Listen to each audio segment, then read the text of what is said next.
गणतंत्र दिवस के अवसर पर बरेली के उपजा प्रेस क्लब में पत्रकारों का सम्मान किया गया, साथ ही ध्वजारोहण के साथ कार्यक्रम की शुरुआत करी गई। इस अवसर पर कार्यक्रम के अध्यक्ष आईजी राजेश कुमार पांडे ने कहा कि पत्रकारिता के बदलते इतिहास के हम साक्षी हैं। जनरल नॉलेज को अपडेट रखने के लिए आपको एक अखबार कोई रोज पढ़ना होगा। मैं इलाहाबाद का रहने वाला हूँ। इलाहाबाद बहुत ही साहित्यिक सांस्कृतिक भूमि है, लेकिन उस समय सिर्फ 2 अखबार वहाँ निकलते थे, अमृत प्रभात और नॉर्दर्न इंडिया पत्रिका।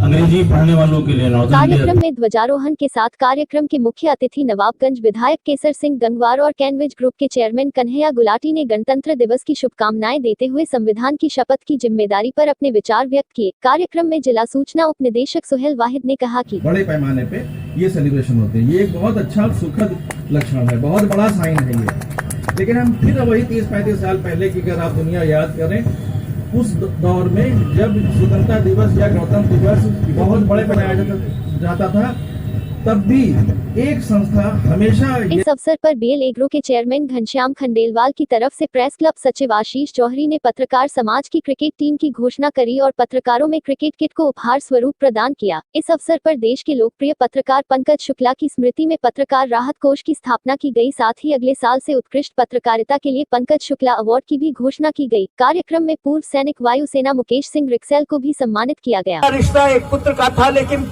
उससे बड़ा रिश्ता वो मेरे पिता के रूप में काम करते थे। मैं कहाँ जा रहा हूँ, मफलर लगाया नहीं लगाया, मुझे पहने नहीं पहने, कितनी ठंड से बच रहा हूँ नहीं बच रहा हूँ, दवा टाइम पे खा रहा हूँ नहीं खा रहा हूँ, मैं किसी कब से मिले मैं मुशायरे में जा रहा हूँ अजीज इलाहाबादी के नाम से, लोग मुझे जानते हैं अखिलेश अजीज इलाहाबादी के नाम से।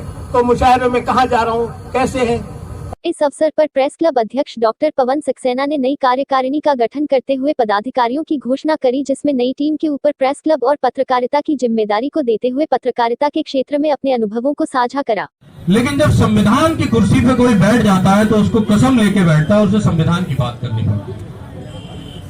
और जो संविधान की कुर्सी पे बैठ के संविधान की शपथ लेकर जब वो जिम्मेदारी का निर्वहन करता है, वो चाहे हमारे राजनेता के रूप में हो या किसी ब्यूरोक्रेट के रूप में हो या किसी भी रूप में हो, और जब वो अपनी जिम्मेदारी से कुछ दिखता है, कुछ दाएं बाएं जाता है, तो वहां पर उसे आईना दिखाने की जिम्मेदारी जो होती है वो पत्रकारों की होती है। तो ये इतनी महत्वपूर्ण जिम्मेदारी आपके ऊपर है। और जैसा कि अभी हमारे अतिथि आदरणीय राजेश पांडे जी आईजी साहब कहकर गए कि बहुत सारे बदलाव आए हैं पत्रकारिता में, और हम सब उस बदलाव के वाहक हैं। हम लोग भी उसी पीढ़ी से आते हैं जहां हाथ से लिखते थे और कंप्यूटर देख के डर लगता था, और अब मोबाइल और मोबाइल के आगे डिजिटल एज आ गया है। तो मित्रों, टेक्नोलॉजी कभी भी संवेदनाओं को खत्म नहीं कर सकती। मैं बहुत लंबी बात नहीं करूंगा, बस इतना जरूर कहूंगा कि समाज की पंक्ति में जो आखिरी बैठा हुआ आदमी है, उसको अपने चेतन में जरूर रखिए, उसको जरूर याद कीजिए। आप जिन भी कंपनियों के लिए काम करते हैं, जहां भी लिखते पढ़ते हैं, उसके कुछ दबाव भी हो सकते हैं, उसके कुछ बोझ भी हो सकते हैं, कोई बात नहीं, लेकिन उसके बीच चाहे महीने में एक दिन उसकी चिंता कीजिए, एक दिन उस पर कोई फीस लिखिए, एक दिन उसको कोई न्याय दिलवाइए। अगर आप सबने मिलकर ये संकल्प ले लिया तो ये देश नई दिशा में जा रहा है और भी तेजी से और भी प्रगति की राह पर बढ़ेगा। दोस्तों, संस्था कुछ नए रूप रंग में गढ़ने का हम लोग प्रयास कर रहे हैं। इस बार इस कार्यक्रम को सजाने और इसको बहुत अच्छा बनाने के लिए मैं विशेष रूप से आभारी हूं हमारे भाई श्री आशीष जौहरी जी का। मुझे रात में 1:30 बजे 2 बजे तक इनके व्हाट्सएप मैसेज आए कि हमने ये कर दिया है, हमने ऐसा ये बना लिया है। हमारे भाई पुत्तन जी का, हमारे साथी विजय बब्बल जी का, इन लोगों ने बहुत मेहनत से इस कार्यक्रम को सजाया है। महामंत्री धर्मेंद्र सिंह जी ने बहुत मेहनत से सजाया है। सबने कुछ नाम छूट जाए तो मुझे क्षमा कीजिएगा, सबका उसमें रोल है, सभी ने कोई ना कोई भूमिका निभाई है।